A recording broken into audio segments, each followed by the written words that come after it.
Hello ma'am from Phuket Bebina Kitchen ki channel asida taramna okchari ma'am. Ma'am aigi khutta pahiri se raw mango ne ba ko hino asangba ado aina aigi mango asangba se asise kari tawduino haida ma'am jengminarasi ahanbadane ko hino se aina sumaya tangkai khai gaina honajabane ba ko tangkai khai ra sem gaina ado tangkai khai ba se jadre kari gino haidi magi maru se masing jawre ba ko ado duna tangkai se khai ba yadre tangkai khai ba se jadrabani na ai hino se mawong amada sembada tare ado semna bai honajarage semdige na aina ne ko hino se gi mai makhoi je kathatlaga jemda yellow color ore mai ba ko hijing phaba do maina ado hijing phaba makti natre mai manung ri ngosong ngona sangna leire me ba ko bazar de lerak pa hino ni ko ado hojikti magi season je lae jam jangna season je lae adubo season ni matam de hino se amarang kaina phang buding da phangba matam ne adu di makal makal mawong da semba su jare aha ho ba hino su am phangani ko khulak ta khangde bazar da khangde jam marang kain thok pa matam ni mayam hino sing se loine ne ko ai sumaina maku sing se mu lo thoga sai sai se kakthalaga aina piece tawraga aina hino sing se loine semna bagi damaga thorang tawjare adu mayam aigi channel asibu jengbuda nungai ba leiraga diko aigi channel asida like share subscribe to bidri bai china mayam pham dai jening budi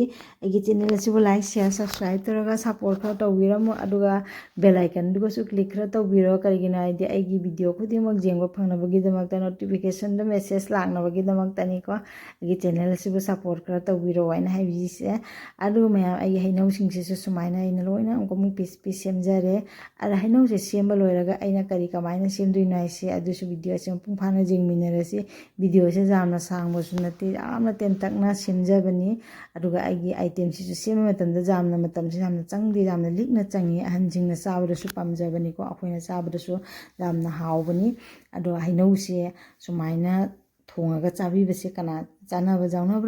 jaunadriba adusu aina comment box ta khara iraga haibiro ai comments ta khara message drop tawbiro mayam aduni mayam asumaina tawraga ai hainau se semba loire hainau se semba loirabani na ai hoji kedawni habda aina fry pan ama thorang tawjare sida gas ki mathakka thamjare aduga aina siga master oil do ado khara acha thau do khara hapchanjare acha thau sigi mathakta aina amkamu kai hani velip to adu do aina hapchajare akogi tespata mana do amana ne mache mache chetatlaga khara piece ahum mari thoe aduga ina hapchanjare sida ase amu hatang machu onba phawbada ingau minna khige karigina di ase se akogi machu olaga di magi manam do nungsiba heleba ko manam do mai mahaw malebini tespata gi aduga asigi mathakta amkamu aina moro akangba do adumu thadajare aduga ai hojik kari masala no aina haptuina do adusu mayam jengminarasi masala se thudokpa kasum natte aina se akoi shop wa maroi chabido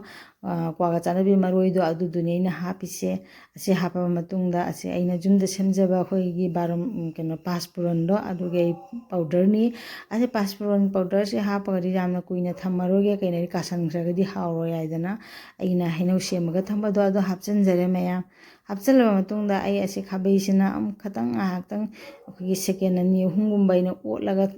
thamme amkamu asida ai kuina ne olaroi aba kaina de ai ngai hapkiba passpron gi powder do aduro ka hrani haidana aina asida amkamu ising se jang hapchanjare ising se jang hapchalaba matungda moi khabai sina agi hainau se khara akhoi okhaireba ko akhoi minute amagumba ina otlaga sumhaina thamme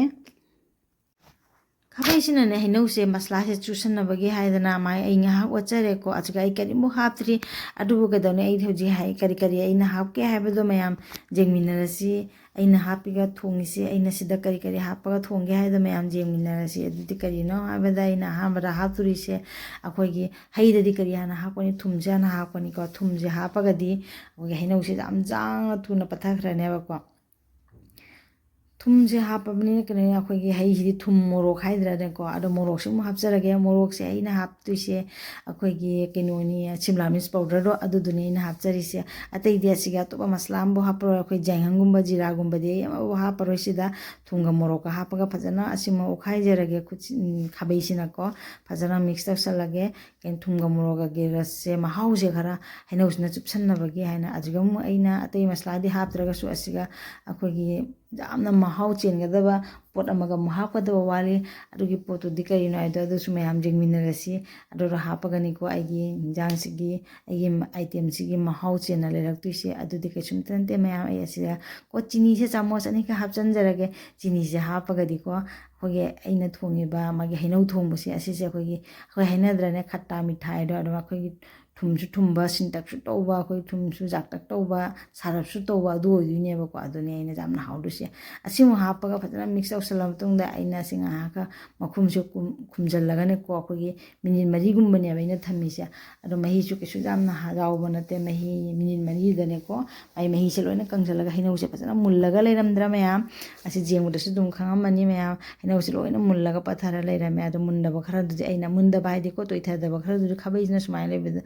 ꯅꯣꯝꯕꯗ ꯂꯣꯏꯅꯅꯦ ꯍꯩꯅꯧꯁꯦ ꯂꯣꯏꯅ ꯄꯠꯊꯈ꯭ꯔꯦꯕꯀꯣ ꯑꯁꯤꯅꯤ ꯃꯌꯥꯝ ꯀꯔꯤ ꯍꯥꯏꯅꯩꯁꯦ ꯑꯩꯈꯣꯏ ꯑꯝꯕꯣꯟ ꯍꯥꯏꯕꯗꯨꯕꯨ ꯃꯁꯂꯥ ꯌꯥꯎꯗꯦꯗꯅꯀꯣ ꯑꯁꯤꯅꯤ ꯑꯩꯅ ꯍꯩꯅꯧ ꯊꯣꯡꯖꯕꯁꯦ ꯍꯩꯅꯧꯒꯤ ꯑꯁꯤꯟꯕ ꯊꯣꯡꯕꯁꯦ ꯑꯩꯈꯣꯏ ꯆꯠꯅꯤ ꯍꯥꯏꯔꯁꯨ ꯌꯥꯔꯦ ꯃꯌꯥꯝ ꯑꯁꯤ ꯑꯩꯒꯤ ꯃꯌꯥꯝ ꯑꯁꯤ ꯔꯦꯗꯤ ꯑꯣꯏꯔꯕꯅꯤꯅꯀꯣ ꯑꯁꯤ ꯑꯩꯈꯣꯏ ꯁꯨꯃꯥꯏꯅ ꯊꯣꯡꯉꯒꯅꯦ ꯅꯨꯃꯤꯠ ꯃꯔꯤ ꯃꯉꯥꯅꯤꯒꯨꯝꯕꯁꯨ ꯑꯗꯨꯝ ꯊꯝꯕ ꯌꯥꯏꯑꯕꯀꯣ ꯃꯉꯣꯟꯗ ꯄꯨꯝꯕ ꯍꯥꯏꯁꯨ ꯑꯣꯏꯗꯦꯕꯀꯣ ꯑꯗꯨꯒ ꯑꯩꯈꯣꯏ ꯆꯥꯛ ꯆꯥ ꯂꯣꯏꯔꯒꯁꯨ ꯆꯥꯕꯁꯨ ꯍꯥꯎꯔꯦ ꯑꯗ ꯆꯥꯛꯀ ꯇꯣꯜꯂꯒ ꯆꯥꯕꯁꯨꯀꯣ ꯑꯩꯈꯣꯏꯒꯤ ꯑꯗꯨꯝ ꯆꯥꯅꯤꯡꯕ ꯁꯤꯟꯇꯛ ꯇꯧꯕ ꯆꯥꯅꯤꯡꯉꯤ ꯀꯥꯏꯅ ꯍꯥꯏꯗ꯭ꯔꯅ ꯑꯩꯈꯣꯏꯒꯤ ꯆꯥꯛ ꯆꯥꯅꯤꯡꯗ꯭ꯔꯒ ꯅꯨꯡꯁꯥ ꯍꯦꯜꯒꯠꯂꯛꯄꯒꯤ ꯃꯇꯨꯡ ꯏꯟꯅ ꯊꯥꯎ ꯊꯨꯝ ꯆꯥꯅꯤꯡꯗꯕ ꯃꯇꯝꯗ ꯑꯗꯨꯒꯁꯨ ꯑꯩꯈꯣꯏ ꯆꯥꯛꯀ ꯆꯥꯔꯁꯨ ꯁꯨꯝ ꯍꯥꯎꯋꯦꯕꯀꯣ ꯑꯗꯨꯅꯤ ꯃꯌꯥꯝ ꯑꯁꯤ ꯑꯩꯒꯤ ꯍꯩꯅꯧ ꯊꯣꯡꯕꯁꯦ ꯃꯌꯥꯝ ꯁꯨꯃꯥꯏꯅ ꯊꯨꯡꯅꯕ ꯌꯥꯎꯕ꯭ꯔꯥ ꯌꯥꯎꯗꯕ꯭ꯔꯥ ꯑꯗꯨꯁꯨ ꯀꯣꯃꯦꯟꯠ ꯕꯣꯛꯁꯇ ꯈꯔ ꯈꯪꯍꯟꯕꯤꯔꯣ ꯃꯌꯥꯝ ꯊꯦꯡꯛ ꯌꯨ ꯃꯌꯥꯝ ꯉꯁꯤꯒꯤ ꯑꯣꯏꯅꯗꯤ ꯃꯇꯥꯡ ꯑꯁꯤꯗ ꯂꯣꯏꯁꯤꯟꯖꯔꯒꯦ ꯑꯩꯒꯤ ꯚꯤꯗꯤꯑꯣꯁꯦ ꯀꯔꯤ ꯀꯃꯥꯏꯅ ꯇꯧꯔꯤ ꯃꯌꯥꯝ ꯑꯗꯨꯁꯨ ꯃꯌꯥꯝ ꯑꯩꯒꯤ ꯀꯣꯃꯦꯟꯠ ꯕꯣꯛꯁꯇ ꯈꯔ ꯍꯥꯏꯕꯤꯔꯛꯑꯣ ꯑꯗꯨꯅꯤ ꯃꯌꯥꯝ ꯊꯦꯡꯛ ꯌꯨ ꯕꯥꯏ ꯃꯌꯥꯝ